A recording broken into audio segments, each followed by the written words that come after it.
I've been working for the past couple days on an Ironjawz list, and I would love to share it with you and get your thoughts. But before we start, please, of course, I'd like to thank all my patrons, Wybarian for the art, and Baron of Dice for supporting the channel. Okay, let's get into it. So here's the list. So it's a Weirdfist list. It has 3 drops. A Weirdnob Shaman, an Ardboy boss, and another Weirdnob Shaman. The first, or not the first drop, I should say, but a drop is 2 reinforced units of Ardboyz with an Ardboy boss. A second drop is a Weirdnob Shaman, a Gore-grunta with Hakkin Krew, and 3 Gore-gruntas. And the final drop is a reinforced unit of Ragerz, a reinforced unit of Wrekkaz, and another Weirdnob Shaman. The way that this list is supposed to work together, the way that it's supposed to sort of play out on the battlefield, is that you have your Ardboyz and an Ardboy boss that sit in between them, and a Weirdnob Shaman that sort of goes with each of these Ardboyz, and finally, of course, you have the Rages and the Wrekkaz, which are going to be normally deployed later in the game as a way of sort of countering whatever your opponent has, be it infantry or be it monster.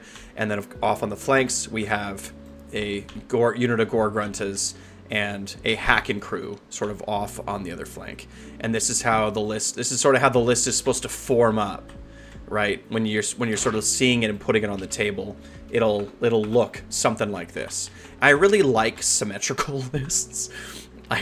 I don't know what it is, but for me personally, like being able to like have a proper like, wizards in the back, and that you have your Ardboy boss, which is the general sort of leading the charge in between all the infantry, and then you have some tools. Like you'll notice that between the big pigs, little pigs, Wrekkaz, and Ragerz, I have a lot of these different tools that I can use and put on the battlefield in different situations and different locations, depending on what my opponent is throwing at me, and use them differently. So another, like, for example, these Ragerz, I feel like these Ragerz are going to fill one of 2 important roles. Either they're going to go sort of off on their own and fight over an objective against a comparable unit from another army. So like a 10-man infantry unit that is going to sort of fight me for one objective, and Wrekkaz are going to win that fight because they're anti-infantry and they have a 5-up ward. They throw a lot of dice too.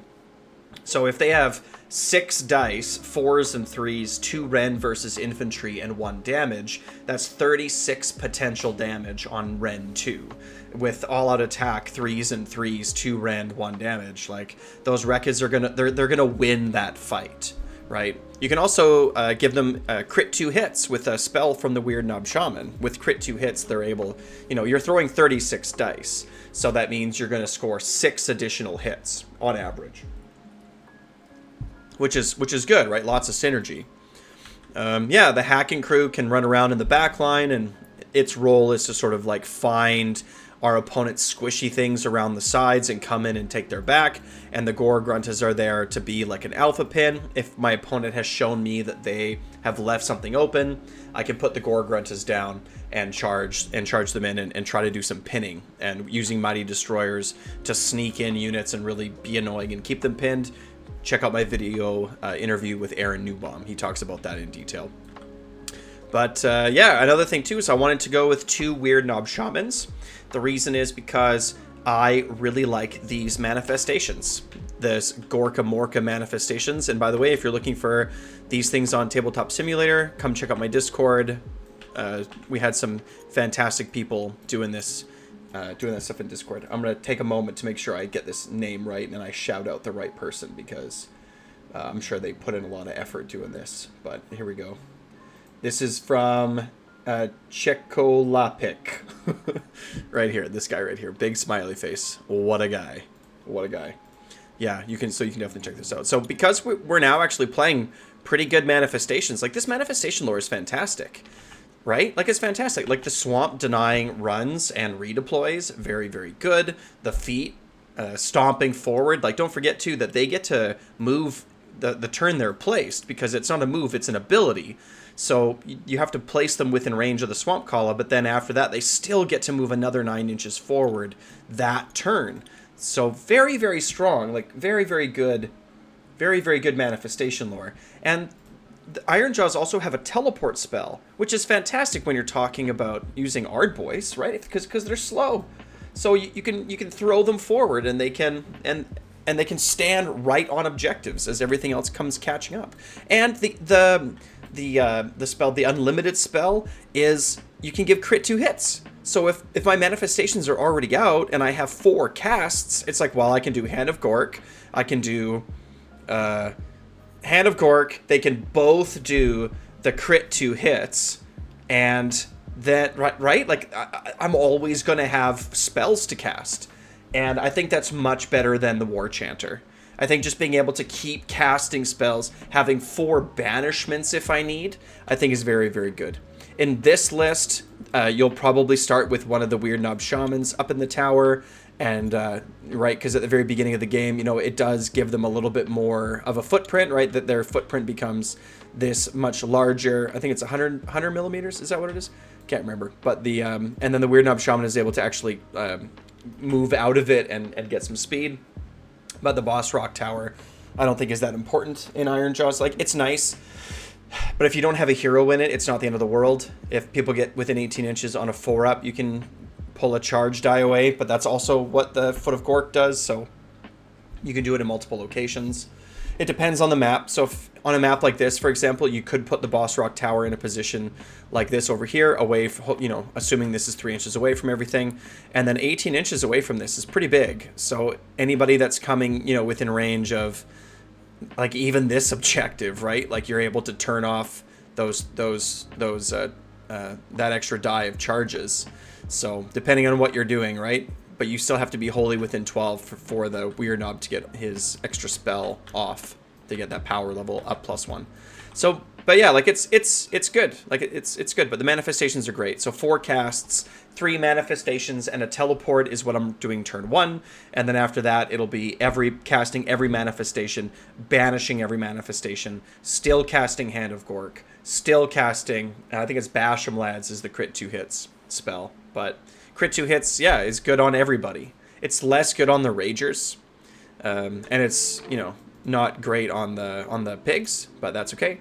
So yeah, I mean, what other synergies? Yeah, I just love the flexibility of these 4 units.